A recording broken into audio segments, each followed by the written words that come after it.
squirrel tails in the mail. Here you go.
Sit on the edge of something and see if anything's coming out tonight.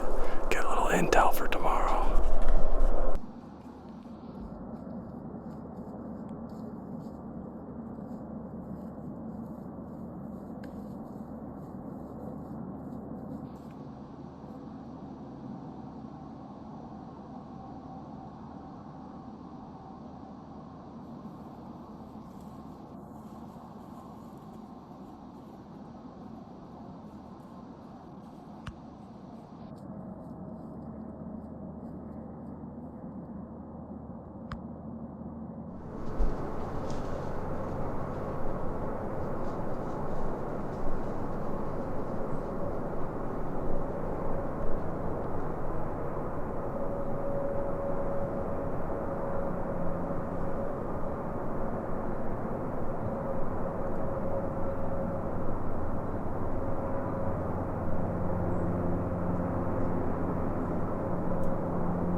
running through the marsh. That's where we saw all those bucks last night, chasing a doe. We just got a little deeper in here, hoping we'd get the biggie to come up before dark this time. No great tree choices back here. We found something that'll work, but it's tight. The tie's not very far off the ground. But it'll work. If I had to guess, he's gonna shoot one in about 5 yards. Right there. But you can see there's a nice runway through here. There's a nice runway through here. All we need now is some deer.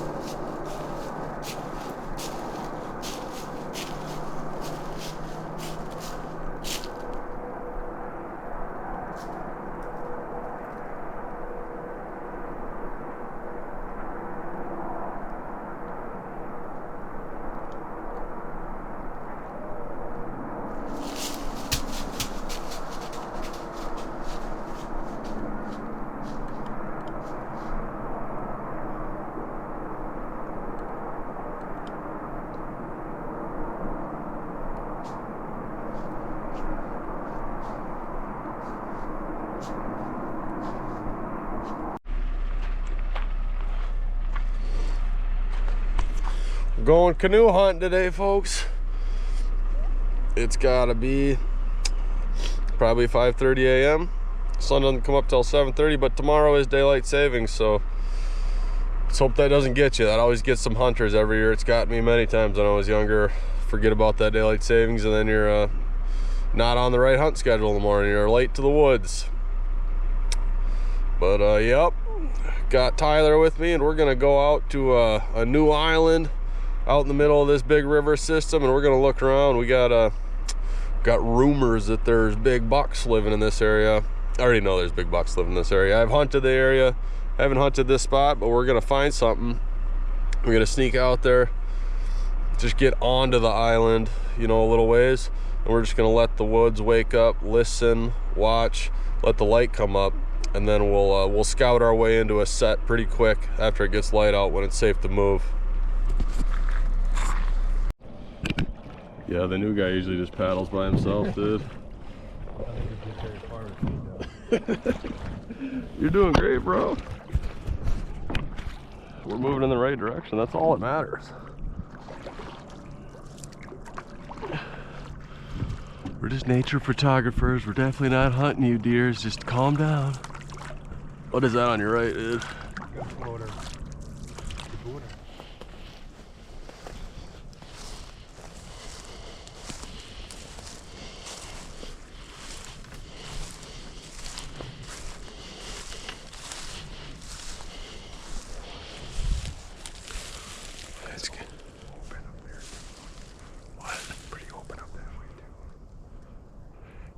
You'll see when we get the crest. It's like to the northeast. It's nasty. I mean, right there you can see it from here.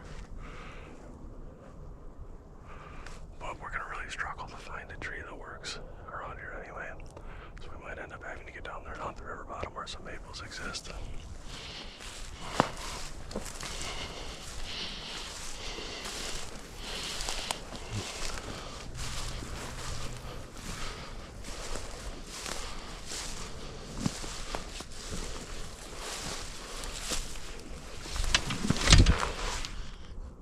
Dude, Biggie.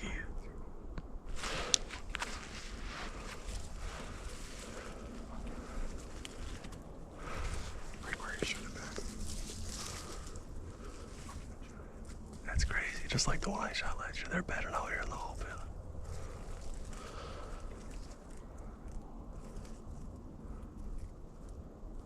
Or it actually did. They were big ass, thick, straight white antlers.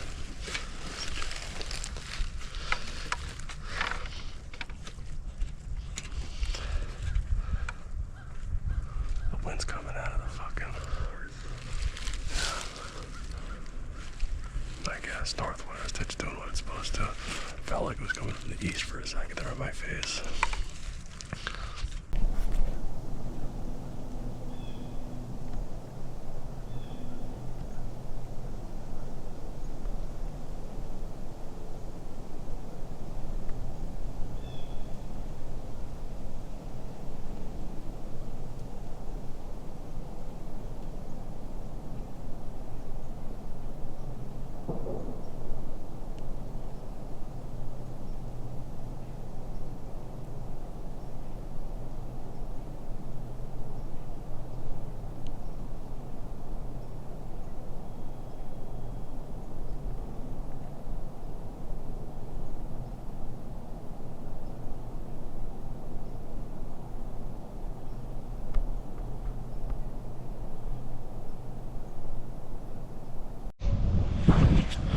Alright guys, maybe it's 10 o'clock. It's November 3rd. There's definitely going to be some hot does. Somewhere, the area we've been hunting seems to have gone dead. AKA there's some hot does somewhere. And that's where the deer are. So we're on to plan B. We're going to cover a big old circle, probably about 1.5 mile, 2 mile circle. We're just going to look for deer. We're going to stop and do some calling every once in a while. Probably bump some deer, don't care. We got to find the deer. There's a hot doe chase going on. Most of the bucks in the area are going to be on whatever few hot does exist already. So that's what we got to do. Should be fun. I love this kind of hunting. We'll still hunt, we'll call, we'll look, we'll listen. We'll see what happens.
get quiet because I think there's more deer around.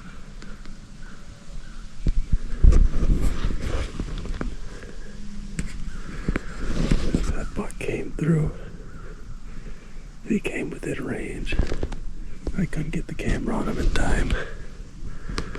He went down that way. I grunted and I had the camera on him, but I couldn't get a shot with the branches. And he wasn't on the big camera when I shot him, but I couldn't pass it up. I'm hoping he's on the GoPro. He was right there. It was at 10 yards. No way I could let him go. That's a big beefy deer.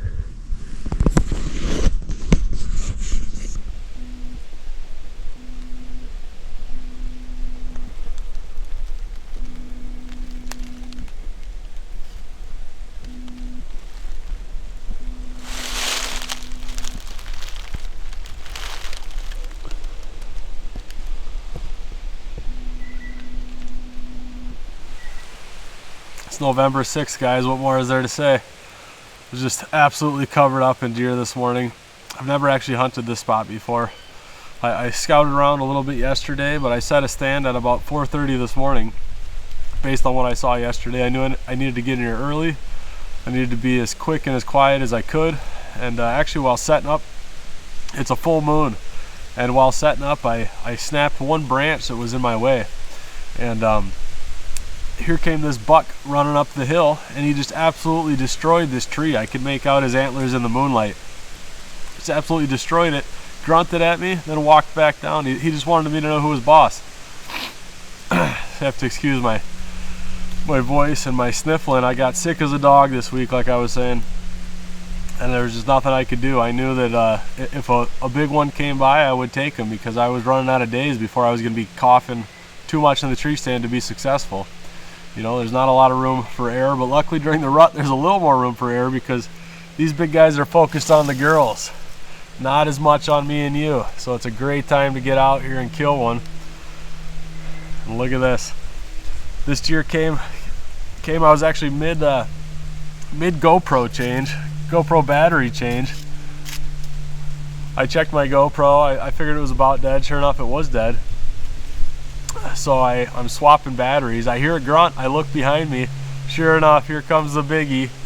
And this deer came into bow range. I got my GoPro battery in as fast as I could, and I got the big camera turned on him, but I couldn't get the camera on him where I could stop him and shoot him. So he walks by. I'm just feeling disappointed, but he's about 100 yards out there, and I get myself rallied. I get my grunt call as quick as I can.